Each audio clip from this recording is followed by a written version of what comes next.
Welcome to the funnel. My name is John Shea, and I'm the president of Alignment Group. This is episode 196 of the funnel, top 10 benefits of a good sales onboarding program. Before we begin, I'll remind you to head on over to alignment-group.com/the funnel. Subscribe to episode 196 or subscribe to the funnel, and we will send you the show notes. Okay, so here are the top 10. Quick decisions, reduce turnover, higher revenue, higher profit, shorter ramp up, happier customers, recruiting tool, alignment, longer tenure, and reduce silos. Let's talk about quick decisions and what I mean by quick decisions. Well, it's easy. In a perfect world, we implement a hiring process, an onboarding process. We go out, we find the right candidate, we hire them, we onboard them. They become this wildly successful sales rep for our company. But we live in an imperfect world. And I've said this before with the hiring process, and I've said this before with the onboarding process.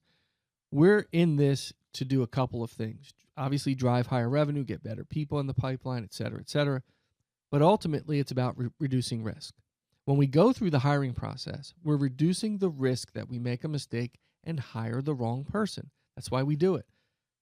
Instead of just randomly interviewing people because the resume looks nice and hire them because we have a good feel about them, we go through a very vigilant process in screening out the pretenders, bringing in the candidates that are left, and vigorously interviewing them. I don't know if that's the right term to use, but going through a strong interview process, then bringing them through onboarding, and then the rest is history. However, we all make mistakes.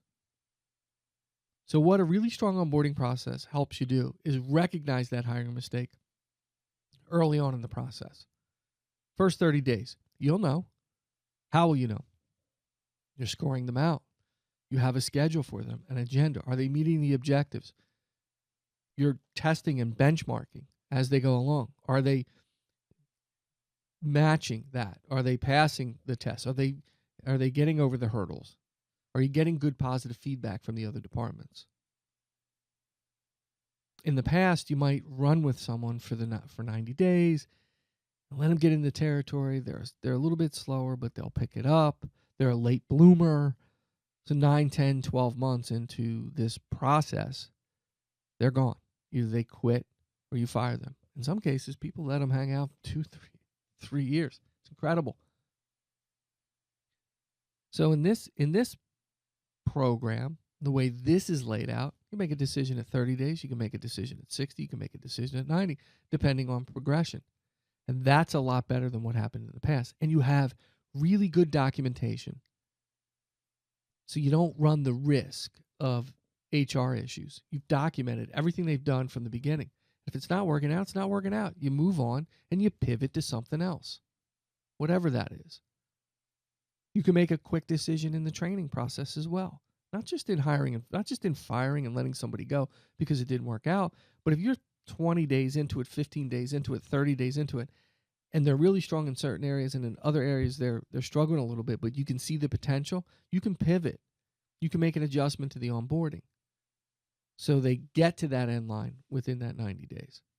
Provides a lot of value and a lot of insight into what you have with this new person.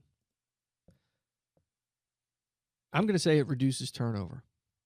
Okay. One of the biggest issues we have, and especially when I talk to folks, managers, VPs, business owners, generally when they talk about turnover, they're laying it on the rep. Well, they came in here with all the vigor of a new rep and about what they were going to do, and their resume was strong, and they were a great candidate. And boy, did they turn out to be a dud. They didn't do what they blah, blah, blah, blah, blah. They never really look in the mirror and take accountability for what they've done to contribute to that. So maybe they were a really good rep. Maybe they had great potential to be successful with your company. Maybe the fact that you didn't onboard them properly and you probably didn't go through a really good hiring process, so maybe there was some confusion as to what they were going to be doing in this job, and they just got frustrated and left. That happens. So with a good onboarding program, first of all, an educated rep sells more. They're well prepared for the job. They know exactly what they're supposed to do. They start the job getting educated on how to be a good sales rep in your company and in the future. And they walk out of that 90 days with a development plan and ready to take on the world. So they're, by that very nature, they're going to sell more. They're well prepared when they hit the field. The internal communication and the internal relationships are better. And they feel more comfortable externally with clients and customers. So they're much happier in their role. It's that simple. People who are happy in their role and excited about their job and feel well prepared, salespeople, they'll stick around. Why would they want to leave that?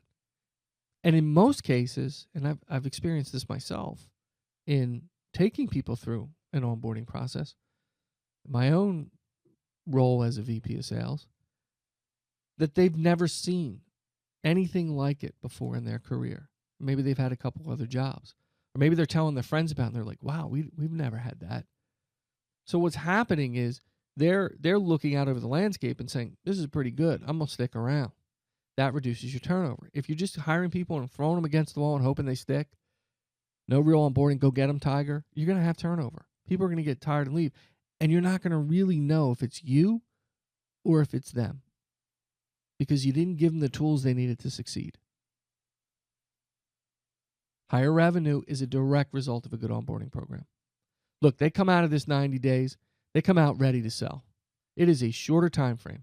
Your onboarding process shortens the time frame on the things that they need to know to be successful. They're going to come out confident and prepared to sell. Confident people, prepared people generate higher revenue business. It's that simple. Oh, and by the way, faster time to selling. So in the previous maybe 5 or 6 hires, it took 8 to 9 months to get people to really start selling, or a year. In this case, 90 to 120 days, they're kicking it. That's your higher revenue, the difference in time frame there. They're selling more because they're prepared to sell more. They're ready to go. You've shortened it down. That's an easy one. Higher profit. What?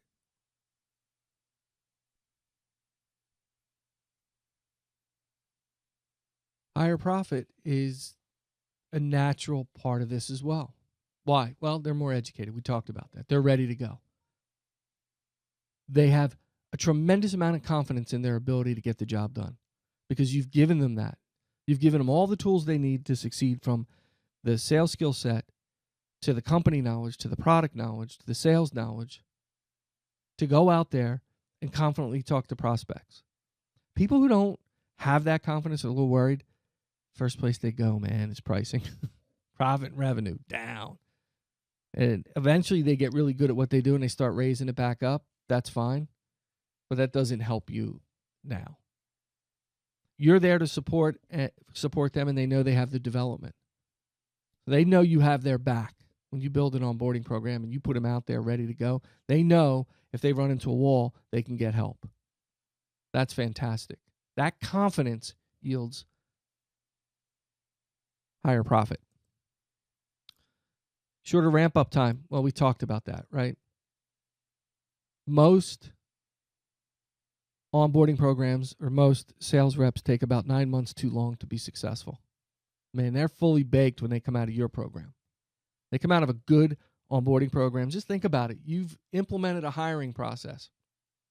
You've taken this huge wide funnel of potential candidates, narrowed it down to a few primary, the cream of the crop, interviewed the cream of the crop, selected the best of the best, bring them into your company, and you spent a lot of time and effort to get them ready to move into the field. So instead of taking 9 to 18 months, it could be 3-4 months. Instead of 24 to 36 months, it could be 9 months. Whatever the complexity of your program is. I talk in increments of 90 days, but it could take a little longer depending on how complex and how long it takes now, their skill set, et cetera, et cetera. But you get the point. You're shortening the ramp-up time. They're moving towards revenue and profitability faster than they would have in another job. That plays into the other stuff we talked about.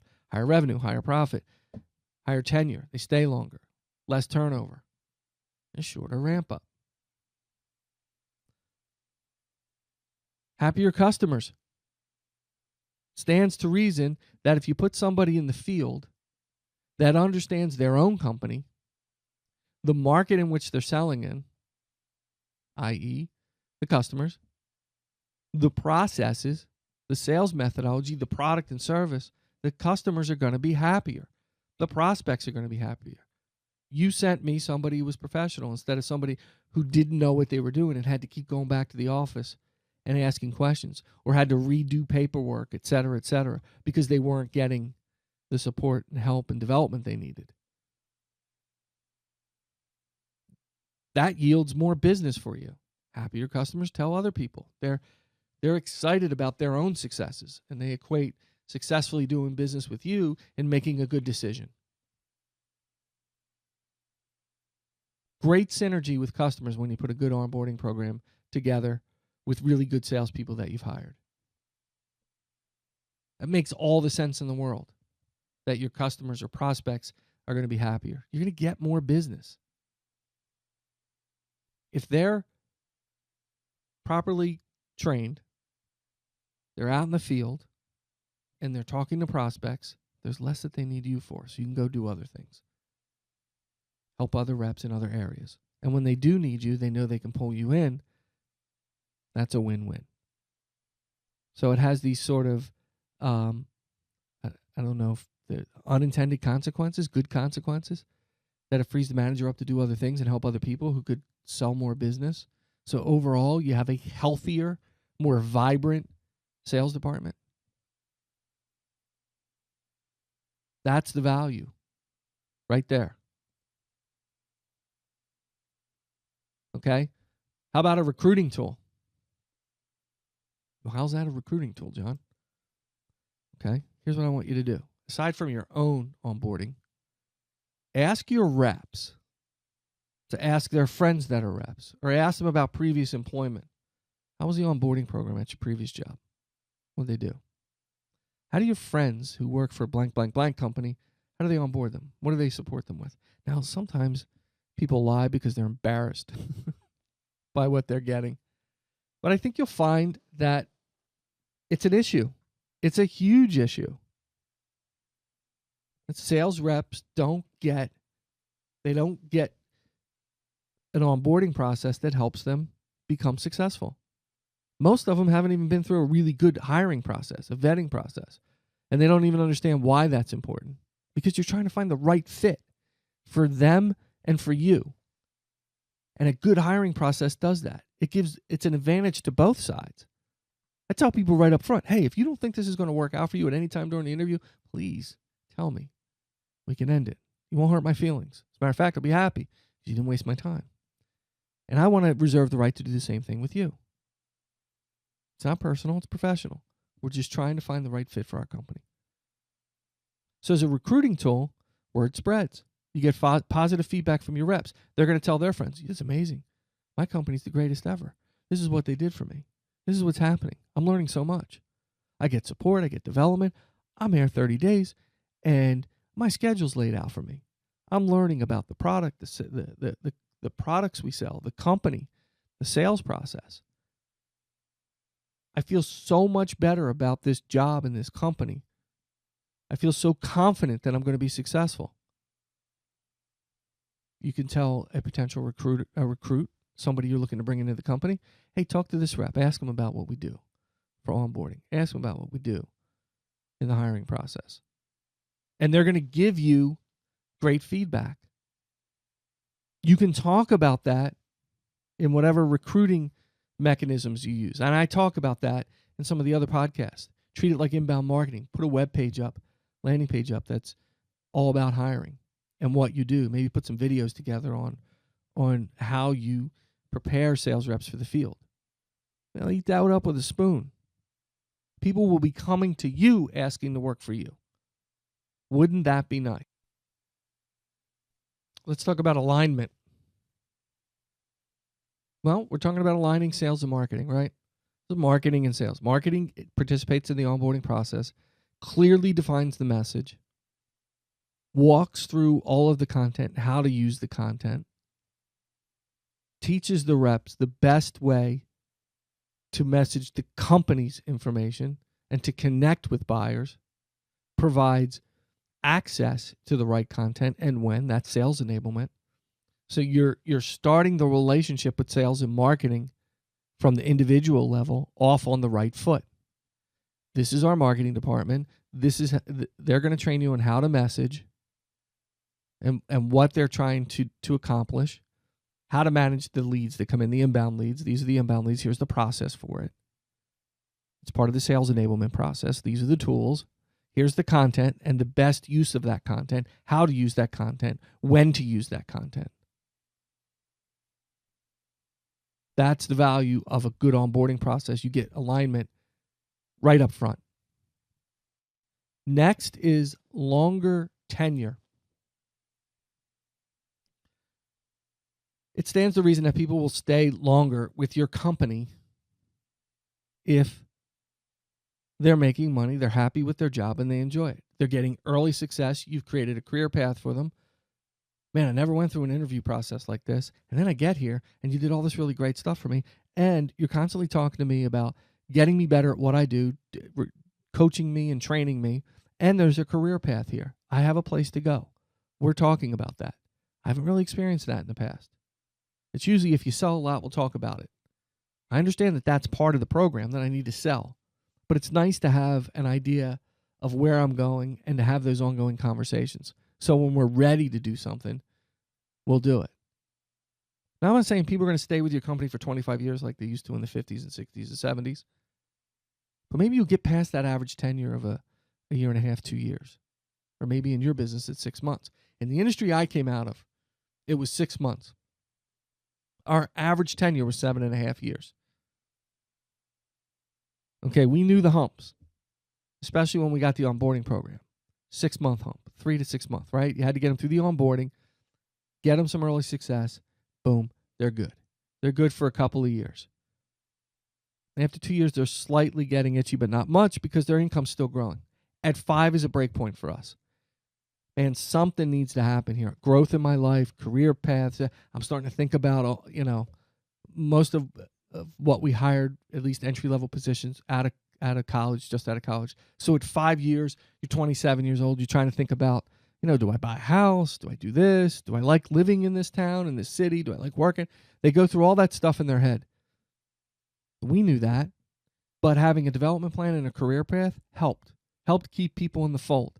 7.5 years on average. And we had failures too. So we hired people and had to fire them in 3 months. That's factored into the number. That tells you how strong a program it was. What kind of development path was available.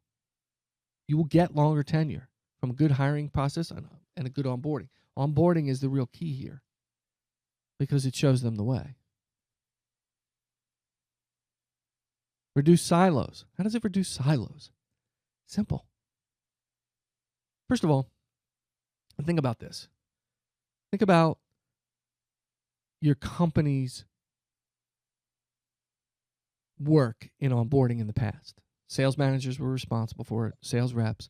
Everybody kind of pitched in a little bit and stuff got done. Mostly it was a burden. And you put them out in the field and they sold stuff. Then they pissed the rest of the company off. Why? Because they didn't know how to process paperwork. They didn't know contracts. They didn't know how to fill out the HR forms. They didn't know anything about their own company. And they're trying to work with people. That's how sales got bad reputation. Now, you're encouraging teamwork. You build a project to build the onboarding program. It's constantly being updated because the company changes like any other company. You're creating a sales culture that says, hey, we're in this together. We're in this to drive revenue because it might not affect you personally selling in the field, but it will affect your career the more we sell. There's better opportunity at a strong, financially healthy company than the other way around. So we all have a stake in this game. It builds a really good culture, builds teamwork. Everyone participates. Bring a rep in, train them on the administrative side. The administrative people are participating in that training. Sales reps do a better job processing paperwork. Look, it's an imperfect world. Salespeople are imperfect. They're not going to do it correct every time. but it's a far cry from where they were. Everybody takes responsibility for it. The silos begin to break down. The manager from one of those departments can pick up the phone and call a manager of the sales department, not get in an argument or say nothing's going to be done. They actually work through the issues. They communicate. That's how you reduce silos. You have great alignment between marketing and sales. Why? Because you're training them on it. You're taking them through the messaging. You're teaching them how to use the content and use the content in the right way. Reducing silos, bringing sales alignment together.